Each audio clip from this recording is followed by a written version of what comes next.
Quran yang good looking, atau good looking, ganteng kayak Ustadz Fatullah. Ada juga God looking. Ya, ya sekarang God looking.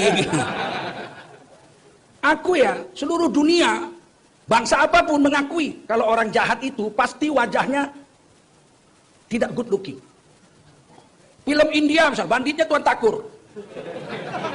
Betul nggak? Film koboi, banditnya itu pasti nampak bandit gitu. Tengik kali gayanya itu. Kalau good looking kayak kami ini tidak mungkin jadi bandit. Ya. Tiba-tiba dibilang yang bawa radikalisme orang-orang penghafal Quran macam anak kita ini. Oh, kalau jumpa memang kepingin cabut kumisnya lah. Mana bisa begitu dibiarkan, betul? Itu kalau kita nggak bersatu. Saya khawatir kami mati nanti, cucu-cucu kami ini rusak, cucu-cucu kita ini udah nggak kenal agama nanti. Percayalah, ini kemauan mereka. Sebab 2024 mereka tidak mau lagi ada orang-orang Islam yang duduk memegang kekuasaan di negeri ini. Bapak-bapak, saudara, adik-adikku sekalian, para ulama, apa yang saya ingin sampaikan adalah kerajaan-kerajaan Islam ini kemudian berkembang sampai ketika Indonesia merdeka, ada 200 kerajaan Islam di negeri Nusantara ini. Dari mulai Aceh sampai ke Raja Ampat Papua. Raja Ampat Papua itu Islam sampai sekarang. Masih, sultan-sultannya sampai sekarang, saya sudah jumpa, Islam. Nah, jadi jangan dipikir negeri ini ketika penjajah Belanda datang, negeri yang biadab. Negeri ini negeri yang bermartabat. Negeri yang punya raja, punya rakyat, punya mufti, punya syariat. Kemudian beberapa ratus tahun yang lalu di Minangkabau dibuat perjanjian antara tokoh adat dengan tokoh ulama. Adat bersendi, syarak bersendi, kitabullah. Syarak mengato, adat memakai. Itu jauh sebelum ada Republik Indonesia. Republik Indonesia belum muncul apa-apa, belum ada. Nggak ada itu, belum ada. Masih disebut negeri Nusantara, Al-Jawi. Dan sebelum Indonesia merdeka, ulama di Sumatera Barat ini, masih kerabat kakek saya, Syekh Ahmad Khotib Minangkabau, itu jadi imam dan khotib di Masjidil Haram. Bersama Syekh Zaini Dahlan, orang Arab. Mengajarkan ulama-ulama di Nusantara ini salah satunya Hasyim Asy'ari pulang mendirikan NU tahun 1926, tapi Kiai Haji Ahmad Dahlan ini, Muhammad Darwis ini ganti nama pulang. Namanya Muhammad Darwis. Pulang digantinya, diambilnya nama gurunya. Ahmad Khotib diambilnya Ahmadnya. Guru yang kedua Zaini Dahlan ini imam dan khotib Masjidil Haram, diambil Dahlannya. Muhammad Darwis sampai di Indonesia menjadi Kiai Haji Ahmad Dahlan, itu nama gurunya. Kemudian dia mendirikan Muhammadiyah tahun 1912. Jauh sebelum NU. NU 1926. Nah, bapak-bapak saudara, ketika memperjuangkan Indonesia merdeka, ada banyak ormas Islam berdiri. 1901 Jamiatul Khairat di Tanah Abang. 1905 Syarikat Dagang Islam. 1912 Muhammadiyah. 1916 Matlaul Anwar di Jawa Barat, di Banten. 1923 Persis, Persatuan Islam di Bandung. 1926 Al-Wasliyah di Sumatera Utara. 1926 juga NU di Jawa Timur. 1934 Al-Ittihadiyah. Di sini ada Persatuan Tarbiyah Islamiyah. Yang mendirikannya Injik Canduang, Syekh Abbas, bapak daripada Sirajuddin Abbas, Qadhi Abbas di Padang Laweh. Kemudian Syekh Sa'ad Mungka dan kakek guru saya, Syekh Abdul Wahid Padang Japang Sudiki Payakumbuh. Kemudian berdiri Persatuan Ulama seluruh Aceh. Kemudian berdiri Al-Irsyad, kemudian berdiri Nahdlatul Wathon. Ini semua ormas-ormas Islam berdiri untuk memerdekakan Republik Indonesia. Dan pendirinya semua pakai jubah serban. Tidak ada yang pakai batik. Saya tidak benci batik. Cuman batik itu memang nggak bagus dipakai sholat. Kalau di depan saya ada orang sholat pakai batik, saya di belakangnya, itu pikiran saya bingung. Ini macam mana membuat ini? Kriwil. Susah betul bikinnya itu. Apalagi kalau batiknya gambar harimau. Rusak sholat orang. Maka seluruh ulama kita pakai jubah serban. Singkat cerita, Indonesia merdeka. Persiapan merdeka dibuatlah satu badan, Dokuritsu Jiumbicho Sakai. penjajahan Jepang. BPUPKI, Badan Persiapan Usaha Kemerdekaan Indonesia. Ketuanya Dr. Rajiman. Ada sekitar 40-an orang anggotanya. Ada dari tokoh-tokoh Islam, ada tokoh-tokoh nasional, ada tokoh Nasrani, ada tokoh kejawen, ya, yang tidak Islam, apa namanya, aliran kepercayaan, Ki Hajar Dewantoro, pendiri Taman Siswa. Kemudian pada tanggal 1 Juni Bung Karno pidato mau membuat falsafah negara kita itu Pancasila, tapi yang pertama kebangsaan, kedua internasionalisme, agama terakhir, ketuhanan nomor 5. Sederhana sekali, itu baru dicetuskan dalam rapat BPUPKI. Belum lahir Pancasila, belum. Kalau lahir primatur, bayi lahir 5 bulan nggak punya nyawa, mati.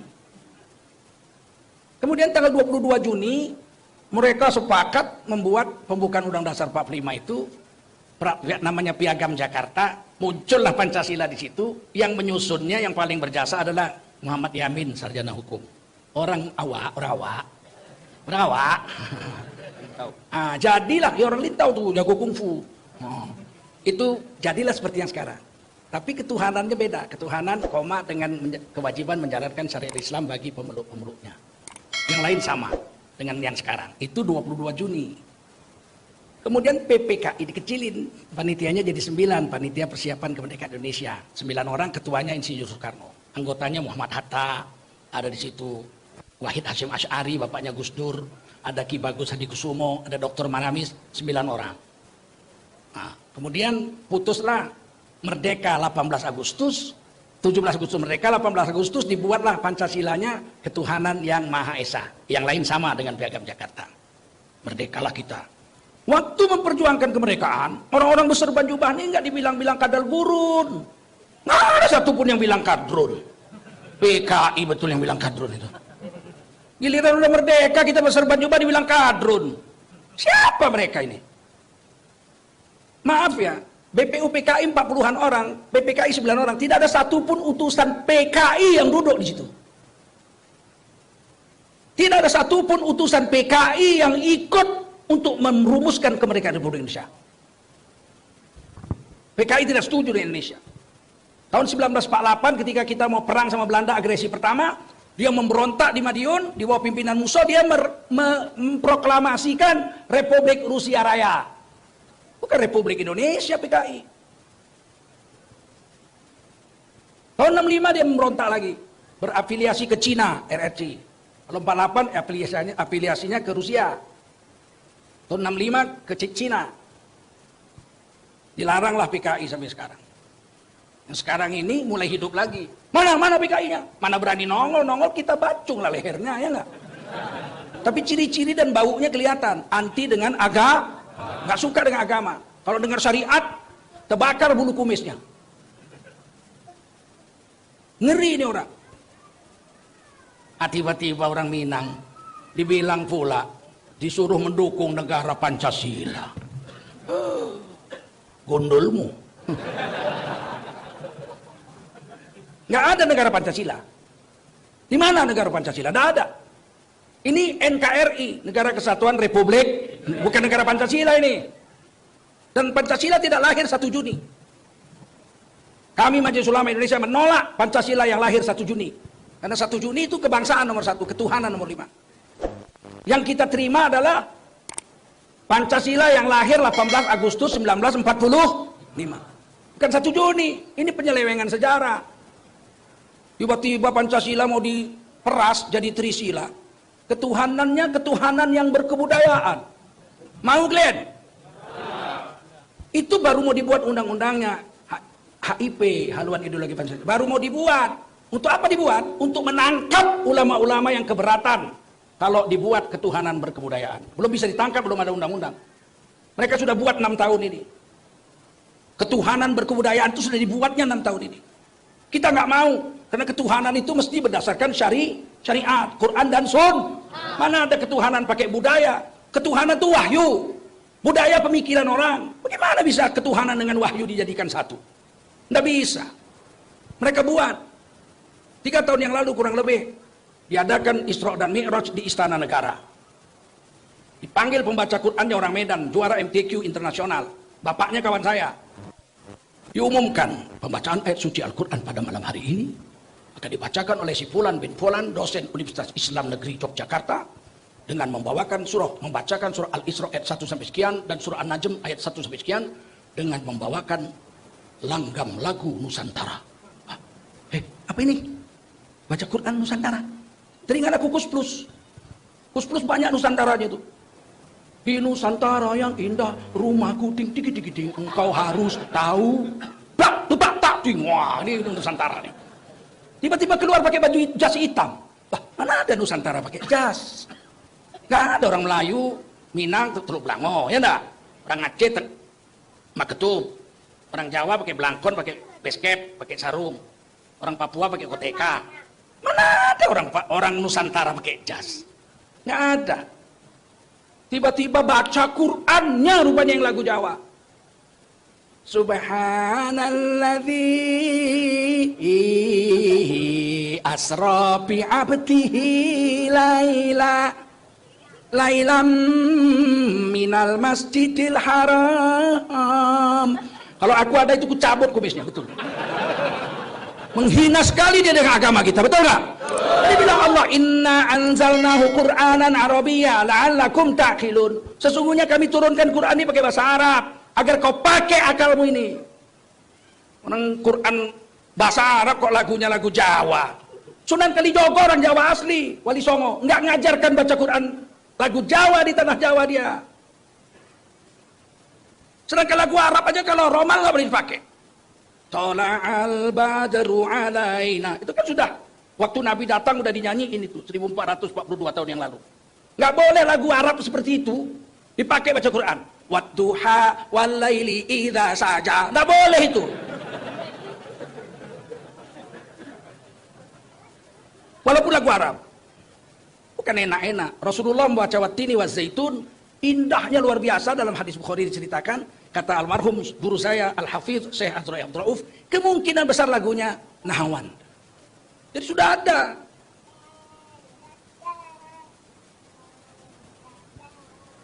Tentu kita tolak, kita protes, banyak ulama menolak. Tapi ada juga yang membela, itu sialnya itu. Ada juga, nggak apa-apa, mau lagu Jawa ya nggak apa-apa. Aku kalau lihat-lihat orang begini, kepingin kali aku nyucup bun-bunan itu.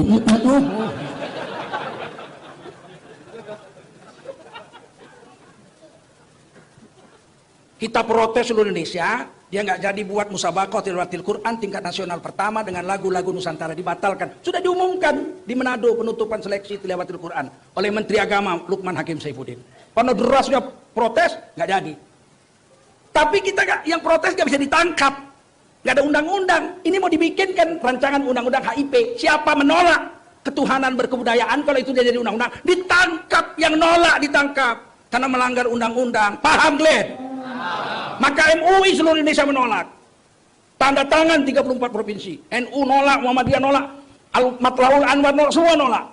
Al-Wasliyah segala macam Matlahul Anwar semua nolak. Karena ini bahaya ini. Sedangkan kebudayaan aja kalau nggak cocok dengan ragam budayanya ditolak orang. Nyanyi aja lah. Nyanyi Minang tuh baru enak didengar kalau cengkoknya cengkok Minang. Percaya? Aku contohkan.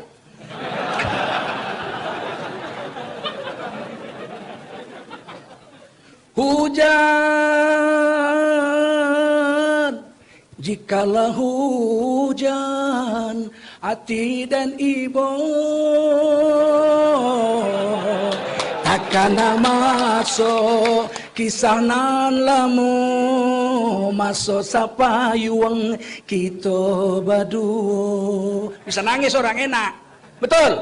Karena lagu Minang pakai cara Minang, lengkoknya lengkok Minang. Coba lagu hujan pakai logat Batak. Hujan, kau nggak dilempar batu kau.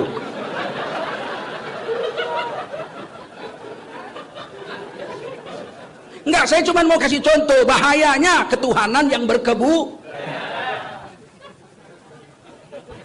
Sempat jadi itu nanti undang-undang itu. Tak terbayangkan saya datang kita sholat Jumat, imamnya pakai baju petro. sarung nggak pakai baju, pakai senggol itu. Dibacanya lagu Jawa. Ulnya ayyuhal kafirun. Gimana coba? Protes, ditangkap. Yang protes ditangkap karena keundang-undangnya adalah ketuhanan yang berkebudayan. Mau kalian itu? Setuju kalian itu? Tolak. Tolak. Dan partai yang mengusungnya itu wajibkan kempesi di Minangkabau ini kampi sekampih-kampihnya. Siap? Baru orang Minang. Jangan iya tapi menang juga. Usah menang lah ya enggak? Sampai dunia kiamat habis ya enggak? Angkat kaki dari Indonesia, apa dari bumi Sumatera. Terutama dari, kalau di Aceh enggak ada satu kursi, enggak ada. Di Aceh tidak ada tempat di Aceh. Nah, Sumatera Barat masih ada ya? Atau depan jangan ada? Oh, dan lambangnya sedap nengoknya. Saya ini hak demokrasi dong, betul nggak? Suka atau tidak dengan satu partai itu hak demokrasi kita, betul nggak? Saya itu hak demokrasi saya. Saya satu aja, jangan ganggu agama saya. Soal Indonesia bangkrut ada yang urus, ahli ekonomi, betul? Hah? Soal utang nggak bisa bayar ada yang urus. Soal urusan utang. Tapi agama dirusak, kami yang urus, betul? Gitu. PKI benci dengan agama dulu, tapi dia nggak ikut merusak. Dia cuma benci sama agama. Agama racun kehidupan, candu kehidupan, dia benci. Tapi dia nggak rusak. Ini dia mau rusak. Dia mau bikin undang-undang ketuhanan yang berkebu. Dia mau rusak agama saya. Saya tidak terima. Tengku Zulkarnain kok nyinyir ribut kali. Ceramah adem kenapa? Keadaan sudah seperti ini, agama udah dibikin begini, mau dibikin adem. Masuk kulkas kau biar adem. Sama otak-otakmu beku dibikinnya. Udah begini rusak agama. Menteri Agama berani bilang terorisme, radikalisme itu datangnya dari masjid. Dibawa oleh imam-imam yang hafiz Quran, yang good looking, tau good looking? Ganteng kayak Ustadz Fatullah. Ada juga God looking. Ya sekarang God looking. Aku ya, seluruh dunia, bangsa apapun mengakui kalau orang jahat itu pasti wajahnya tidak good looking. Film India misal, banditnya Tuan Takur. Betul nggak? Film koboi, banditnya itu pasti nampak bandit gitu. Tengik kali gayanya itu. Kalau good looking kayak kami ini tidak mungkin jadi bandit. Ya. Tiba-tiba dibilang yang bawa radikalisme orang-orang penghafal Quran macam anak kita ini. Oh, kalau jumpa memang kepingin cabut kumisnya lah. Mana bisa begitu dibiarkan, betul? Itu kalau kita nggak bersatu. Saya khawatir kami mati nanti, cucu-cucu kami ini rusak, cucu-cucu kita ini udah nggak kenal agama nanti. Percayalah, ini kemauan mereka. Sebab 2024 mereka tidak mau lagi ada orang-orang Islam yang duduk memegang kekuasaan di negeri ini.